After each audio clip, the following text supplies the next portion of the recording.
O, di ba? Panoorin natin yung naging presentation dito, mga kababayan ni sa kanyang opening statement at offer ng stipulation sa kaso laban kay Sara Duterte. Kung saan yung present mga kababayan na na witness ay ito pong si Mr. Ernesto Nemenso Ortonio, Assistant Secretary, mga kababayan, ng Office of the Vice President.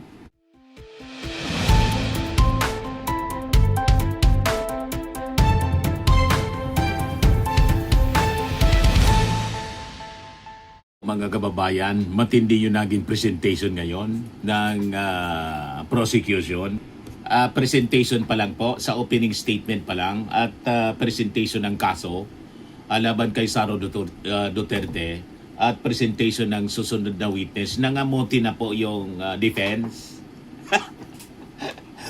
At napakagaling nitong prosecution counsel na si Attorney Divina Gracia. Ayan mga kababayan, si Attorney May Divina Gracia. Sabi ni Attorney Divina Gracia, bayad ng anya ang pagbabantay bago pa ang kahit pisong confidential funds. Iginiit ni Private Prosecutor Attorney May Divina Gracia na bayad na ang proteksyon para anya kay Vice President Sara Duterte kahit pa hindi galawin ang kanyang confidential funds. Anya sakop na kasi ng intelligence funds ng Armed Forces of the Philippines at Philippine National Police ang mga banta katulad ng NPA at mga teroristang grupo. The 500 million boat protection, 500 million pesos boat protection, the Vice President already had against threats. The Armed Forces and the PNP will already paid billions to watch. Sabi po niya, mayroon na niya siya na 473 ng mga sundalo at pulis na nagbabantay sa kanya. Walang BPA niya ang may ganito.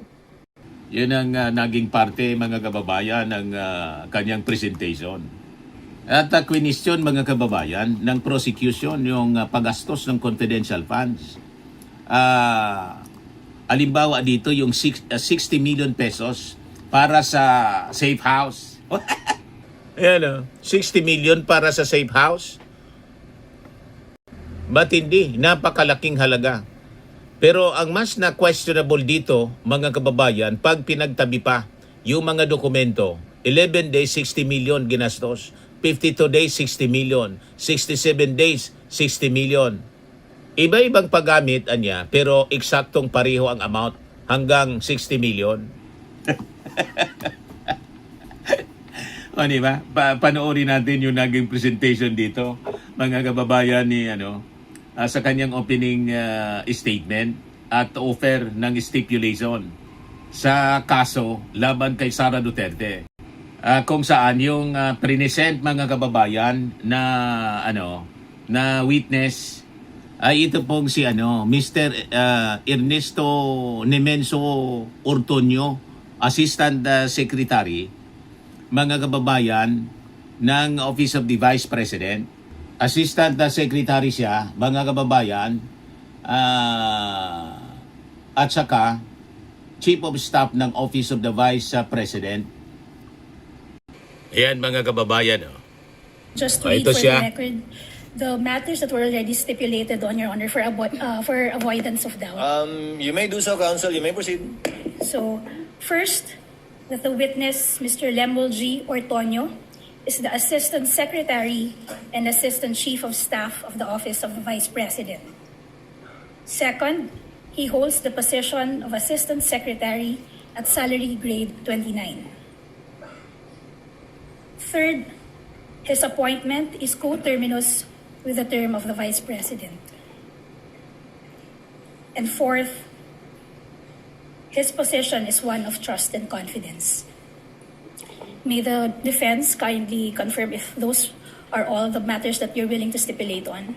As well as, sorry, Your Honor, they're also stipulating on the authenticity and the genuine execution of the documents listed in paragraph So, kuwan siya 25 po, of the request hostile for witness stipulation. tulad ni Acosta. Tao ni Sara kasi siya eh. Attorney Christine?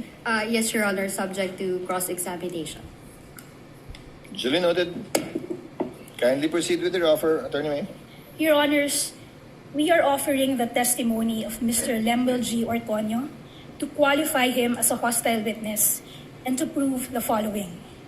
Number one, the confidential funds answered to no legitimate confidential purpose. The amount was requested before the supporting plan was produced, and the 2023 plan just repeated the operative language of the 2022 plan. Nauna ang 250 million, sumunod ang plano matapos itong hingin ng DBM.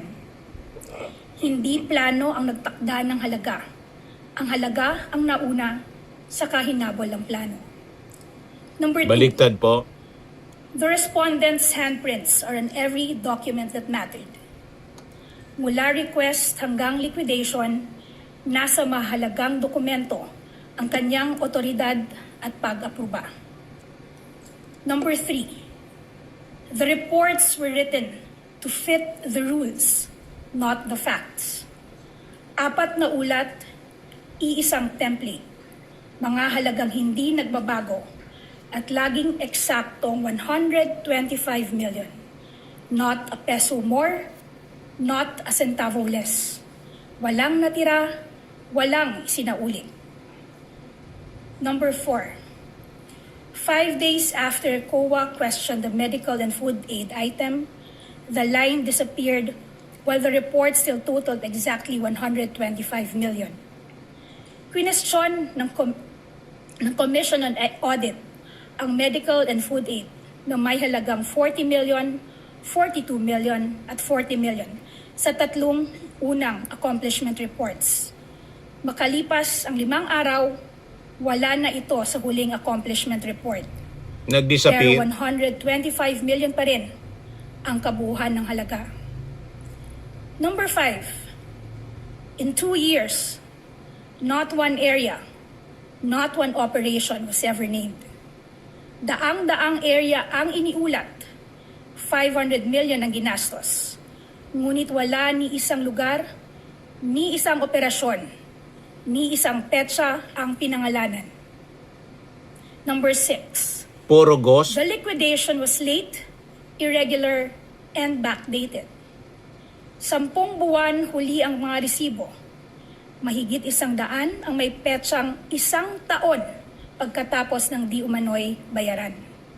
Matindi. Number 7, the certifications vouch for nothing and were signed by the man who received the money. Walang untoward incident. Iyan lamang ang pinatutunayan.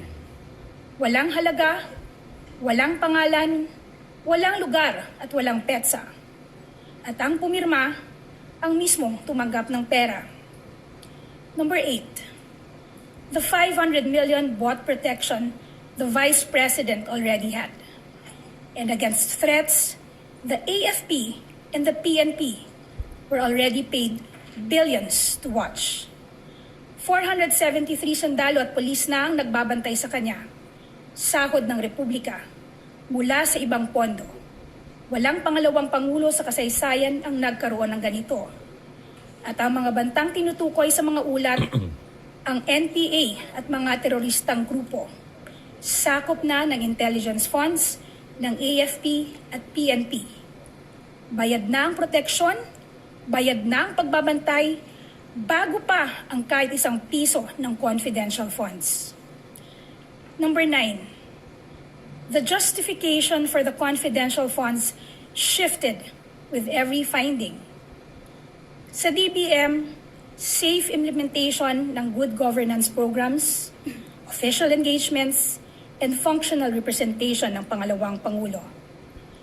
Sa mga plano, confidence building for good governance programs at pagsapit ng 2023 socio-economic program delivery. Sa mga certifications, surveillance and information gathering to prevent untoward incidents from transpiring. sa Protective Intelligence Operations Reports for intelligence gathering naman, sa mga sagot sa Audit Observation Memoranda at notice of suspension for surveillance activities to determine where best to implement the OVP's programs. 6 na bersyon, iisang pondo. Number 10, the officials knew, answered nothing. The man who says he knew nothing answered everything.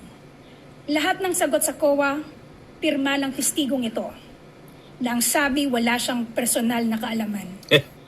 Ang mga tunay na nakakaalam, Hindi. ang Respondent Vice President, ang Special Disbursing Officer, at ang Colonel, wala ni isang sumagot. Number 11, the explanations for the confidential funds are a sham. And the failure to account the funds gives rise to the presumption of misappropriation. Pabago-bago ang paliwanag, walang detalye, walang dokumentong sumusuporta, pagtatakip, hindi pagpapaliwanag. At hanggang ngayon, hindi na-account ang 500 million ng bayan. Sa ganitong kabiguan, ang batas na mismo ang nagsasalita, prima facie, na ipinalalagay na ang pondo ay ginamit para sa sariling kapakanan. That would be all for Your Honor. Comment, Attorney Christine? Yes, Your Honor. We note that the 11 items that were mentioned by the prosecution are all conclusions of fact and law, Your Honor. And actually, they are mere speculations and conjectures, Your Honor, not being proven before this honorable court. And they are all theories Siyempre, and, ipoprove with all pa due nga. respect, sound bites, Your Honor. Nevertheless, we will cross-examine the witness to verify the allegations or to Yun ang mga disprove lumalabas the sa allegations of the prosecution. If Thank I you. may just- Initial they may be investigation. statements of fact or law, counsel, but that's what they seek to prove. Correct. Tama si Cheese. Through this witness, hopefully, by declaring him as a hostile witness in due time. Duly noted, comment of the counsel for respondents noted. You may proceed with your direct examination, Attorney May. Puro ghost. Yung resibo po, nakasulat ng mga pangalan, puro multo. Yung mismong project, puro multo.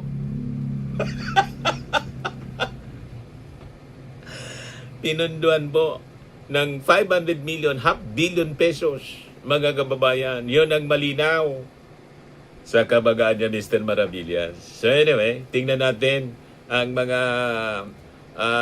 susunod na detalye nito, mga kababayan, na kahindik-hindik na revelasyon. Okay pa?